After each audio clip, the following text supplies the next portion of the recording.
নমস্কার বন্ধুরা, আশা করি সবাই খুব ভালো আছো। শুভমিতা ব্লগে সবাইকে স্বাগত জানাই। আজকে তোমাদের সাথে ফুলকপির ডাঁটা দিয়ে এক দুর্দান্ত রেসিপি শেয়ার করব। সত্যি বলছি, এই রেসিপিটা খেতে এতটাই ভালো হয়েছিল, আমি কিন্তু নিজেও বিশ্বাস করতে পারছিলাম না। একটু অন্যভাবে রান্নাটা করার চেষ্টা করেছি, শুধুমাত্র যাতে তোমাদের সাথে নতুন কিছু শেয়ার করতে পারি। এই রেসিপিটা আশা করছি তোমরা ফেসবুক বা ইউটিউব কোনো কিছুতেই পাবে না। ফুলকপির ডাঁটার রেসিপি হয়তো অনেক পাবে, কিন্তু এই রেসিপিটা পাবে না। তাহলে চলো রেসিপিটা দেখে নেওয়া যাক। রেসিপিটা কেউ স্কিপ করো না, স্কিপ করলে কিন্তু কিভাবে রান্নাটা হলো বা কখন কোন মশলার অ্যাড হলো সেটা মিস করে যাবে, তখন কিন্তু রান্নাটা খেতে এতটা ভালো হবে না। তাহলে চলো রেসিপিটা দেখে নেওয়া যাক।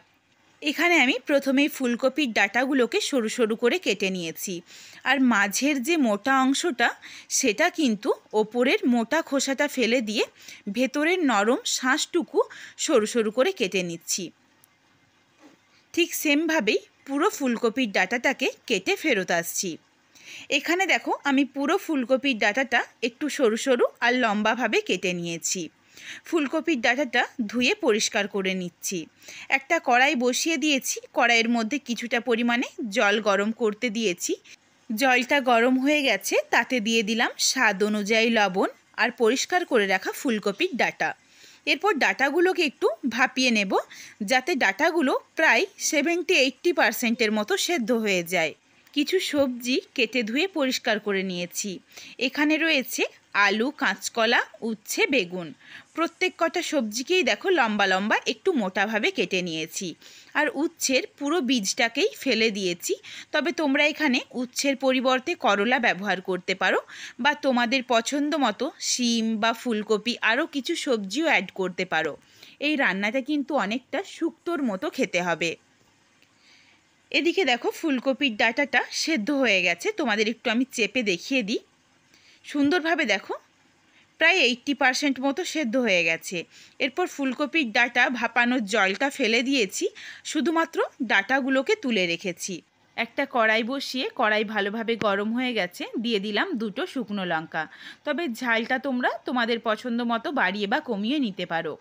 শুকনো লঙ্কাটা দিয়ে প্রায় 20-30 সেকেন্ড মতো একটু নাড়াচাড়া করেছি। লঙ্কাটার মধ্যে দেখো একটা কালার এসেছে। এরপর দিয়ে দিচ্ছি হাফ চামচেরও কম অল্প পরিমাণে একটু গোটা জিরে আর হাফ চামচ রাই সর্ষে। সর্ষেটা যখন চিটপিটিয়ে ফুটছে, তখন গ্যাসের ফ্লেমটা অফ করে দিয়ে দিলাম 1 টেবিল স্পুন পোস্ত। আর কিন্তু গ্যাসের ফ্লেম জ্বালানোর কোনো দরকার নেই, কড়াইয়ের মধ্যে যেটুকু গরম রয়েছে তাতেই কিন্তু ভালোভাবে ভাজা হয়ে যাবে। মশলাগুলো তুলে রেখে দিলাম ঠান্ডা হতে। এরপর ওই কড়াইয়ের মধ্যেই দিয়ে দিচ্ছি 2 টেবিল স্পুন পরিমাণে সর্ষের তেল।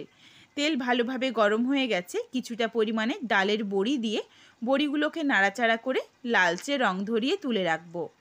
বড়িগুলো সুন্দর লালচে রং ধরে গেছে। এরপর দেখো, বড়িগুলো তুলে রেখেছি। কড়াইয়ের মধ্যে বাকি যেটুকু তেল রয়েছে সেই তেলের মধ্যে দিয়ে দিলাম কেটে রাখা উচ্ছে। উচ্ছের পরিমাণ অনুযায়ী সামান্য একটু লবণ দিয়ে উচ্ছেটাকে নাড়াচাড়া করে লালচে রং ধরিয়ে তুলে রাখবো। এখানে আমি উচ্ছের পরিমাণটা একটু বেশি নিয়েছি, কারণ আমাদের বাড়িতে অনেকেই আছে যারা তেঁতোটা খেতে পছন্দ করে। তবে তোমরা যদি তেঁতোটা বেশি পছন্দ না করো, সেই ক্ষেত্রে তোমরা একটা উচ্ছে দিয়েও এই রেসিপিটা বানিয়ে নিতে পারো। বা অনেকে এমনও আছে তেঁতোটা একদমই পছন্দ করে না, তারা কিন্তু উচ্ছেটা স্কিপ করেও বাকি সমস্ত রান্নাটা একই রকমভাবে বানিয়ে নিতে পারো।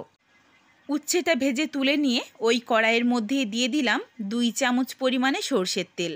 ফোড়নে দিচ্ছি 5 ফোড়ন। 5 ফোড়নটা ভালোভাবে ভাজা হয়ে গেছে। এরপর দিয়ে দিলাম আলু আর কাঁচকলা। আলু আর কাঁচকলার পরিমাণ অনুযায়ী সামান্য একটু লবণ দিয়ে দিচ্ছি। এরপর আলু আর কাঁচকলাটাকে নাড়াচাড়া করে প্রায় 2-3 মিনিট সময় নিয়ে মিডিয়াম টু হাই ফ্লেমে করে এগুলোকে একটু ভেজে নেব। একটু লাল লাল করে যদি ভেজে নেওয়া হয় তাহলে সবজিগুলো খেতে খুব ভালো লাগে। এদিকে দেখো, সুন্দর একটা লালচে রং ধরে গেছে। এরপর এখানে আমি বাকি সবজিটা অ্যাড করব। তার মধ্যে প্রথমেই দিয়ে দিচ্ছি কেটে রাখা বেগুন আর ভাপিয়ে নেওয়া ফুলকপির ডাঁটা। এগুলোকে দিয়েও নাড়াচাড়া করব প্রায় 2-3 মিনিটের মতো, যাতে এগুলো একটু ভাজা হয়ে যায়। বেগুন আর ডাঁটাটা দেখো অনবরত নাড়াচাড়া করে বেশ একটু ভাজা ভাজা করে নিয়েছি। সুন্দর একটা স্মেল এসেছে রান্নাটার থেকে। এরপর দিয়ে দিচ্ছি সামান্য একটু হলুদের গুঁড়ো। এই রান্নাটার মধ্যে কিন্তু একদম অল্প পরিমাণে হলুদের গুঁড়ো দিতে হবে, বেশি দিলে সেটা খেতে ভালো লাগে না, কারণ এই রান্নাটা অনেকটা শুক্তোর মতো। চাইলে তোমরা হলুদটা বাদ দিয়েও কিন্তু এই রান্নাটা করতে পারো। বেশ ভাজা ভাজা হয়ে গেছে পুরো সবজিটা। এরপর এখানে আমি 2 কাপ পরিমাণে জল দিয়ে দিলাম। এরপর সবজিটা সেদ্ধ হওয়া অবধি অপেক্ষা করব। প্রায় 6 থেকে 8 মিনিট সময় নিয়ে আমি সবজিটা খুব ভালোভাবে সেদ্ধ করে নিয়েছি। একটা আলু দেখো তোমাদের ভেঙে দেখিয়ে দিলাম, সুন্দরভাবে সুসেদ্ধ হয়ে গেছে। এরপর এখানে দিয়ে দিচ্ছি ভেজে রাখা বড়ি আর উচ্ছে আর বড়িটা দিয়ে নাড়াচাড়া করে মিশিয়ে নিয়েছি। এর সাথেই দিয়ে দেব গুঁড়ো করে রাখা মশলাটা কিন্তু একদম মিহিভাবে গুঁড়ো করতে হবে, কোনো রকম দানাভাব থাকবে না। মিহি করে গুঁড়ো করে নিয়েছিলাম মশলাটা দিয়ে। এরপর নাড়াচাড়া করে মিশিয়ে আবারও 2 থেকে 3 মিনিট মতো রান্নাটা করে নেব। তাহলেই খুব ভালোভাবে মশলা বা উচ্ছে বড়ির সমস্ত ফ্লেভারটা তরকারিটার মধ্যে চলে আসবে। আর দিয়ে দিচ্ছি 1/2 চামচ পরিমাণে চিনিটা কিন্তু অবশ্যই দিতে হবে, তার কারণ এই রান্নাটার মধ্যে একটু চিনি দিলে খেতে ভীষণ ভালো হয়। নাড়াচাড়া করে মিশিয়ে নিয়েছি। 2 থেকে 3 মিনিট পর ফিরে আসছি।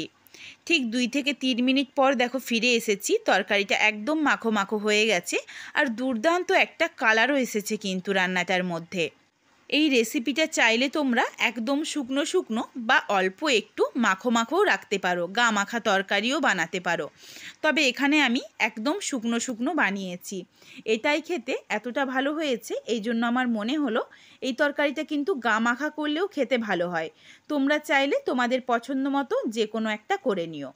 গ্যাসের ফ্লেমটা অফ করে দিয়েছি। এরপর দিয়ে দিলাম 1 চামচ ঘি। সম্পূর্ণ নিরামিষ এই রান্নাটা, ঘি না দিলে কিন্তু একদম অসম্পূর্ণ।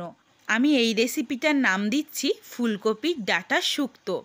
এই রেসিপিটা তোমাদের কেমন লাগলো আমাকে কমেন্ট করে জানাতে ভুলো না কিন্তু। আর বাড়িতে কিন্তু অবশ্যই একবার এই রেসিপিটা বানিও। রেসিপিটা তোমাদের যদি ভালো লাগে তাহলে লাইক করো, শেয়ার করে বন্ধুদের দেখার সুযোগ করে দিও। তোমরা যদি এই রকম নিত্য নতুন রেসিপি আরও পেতে চাও তাহলে অবশ্যই আমার চ্যানেলটিকে সাবস্ক্রাইব করে পাশে থাকা বেলটি অন করে অল নোটিফিকেশান অন করে দিও, যাতে আমার প্রত্যেকটা রেসিপির নোটিফিকেশান সবার প্রথমে তোমাদের কাছে পৌঁছে যায়। আবারও খুব শীঘ্রই হাজির হচ্ছি নতুন কোনো এক রেসিপি নিয়ে। পরবর্তী রেসিপি দেখার আমন্ত্রণ রইল। পুরো ভিডিওটা দেখার জন্য অনেক অনেক ধন্যবাদ।